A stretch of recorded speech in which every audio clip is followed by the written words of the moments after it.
MA. पूर्वाध के भू-आकृति विज्ञान के प्रश्न पत्र द्वितीय में भू आकृति संकल्पना सिस्टम के बारे में अध्ययन करेंगे। मैं डॉक्टर सुनंदा भंडारी, सह आचार्य भूगोल, राजकीय महाविद्यालय टोंक। इससे पूर्व आप भू आकृति की 5 संकल्पनाओं के बारे में अध्ययन कर चुके हैं।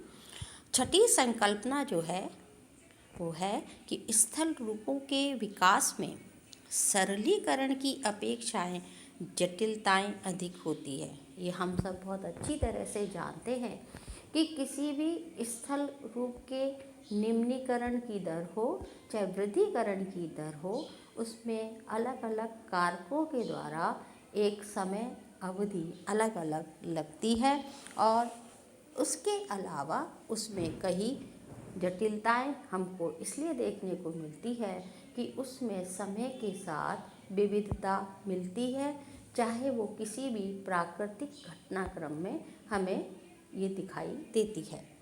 स्थल रूपों का विकास केवल एक ही अपर्दन चक्र का प्रतिफल नहीं होता है, अपितु कई चक्रों का प्रतिफल होता है, क्योंकि बहुत कम ही ऐसे स्थलखंड हैं जहाँ पर एक ही चक्र चलता हो।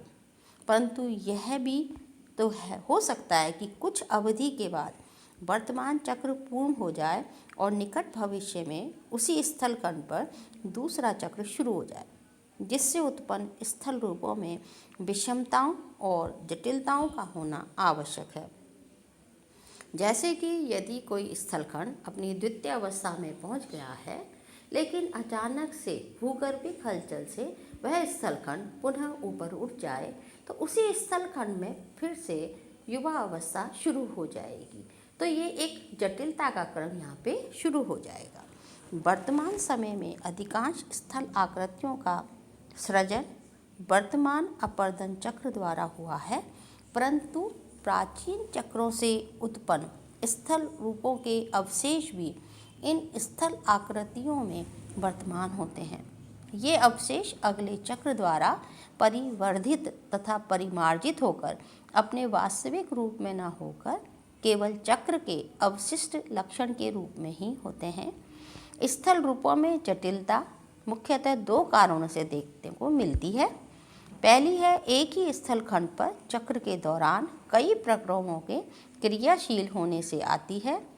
जैसे कि मरुस्थल में पवन अपर्दन का साधन है, परंतु वर्षा होने पर बहते जल का कार्य सक्रिय हो जाता है, जिससे मरुस्थलीय पवनकृत स्थल रूप जैसे कि बालू का स्तूप, जू-जैन, इंसैलबर्ग तथा जलकृत स्थल रूप पेडिमेंट, बजाडा, प्लाया लेक आदि देखने को मिलते हैं।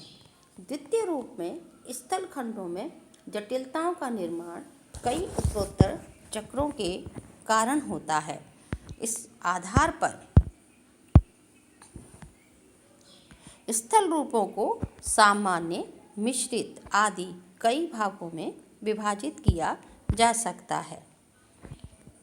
इस प्रकार हमें किसी भी स्थल क्षेत्र में साधारण भूदृश्य, मिश्रित भूदृश्य, एक चक्रीय भूदृश्य, बहुचक्रीय भूदृश्य, अनावृत या पुनर्जीवित भूदृश्य देखने को मिलते हैं। इसीलिए कहा गया है कि स्थल रूपों के विकास में सरलीकरण की अपेक्षाएं जटिलताएं अधिक होती है, क्योंकि किसी भी भूदृश्य का निर्माण वहाँ की शैल संरचना, वहाँ की जलवायु, कार्य करने वाले प्रक्रम यानी कारक पर निर्भर करती है। धन्यवाद।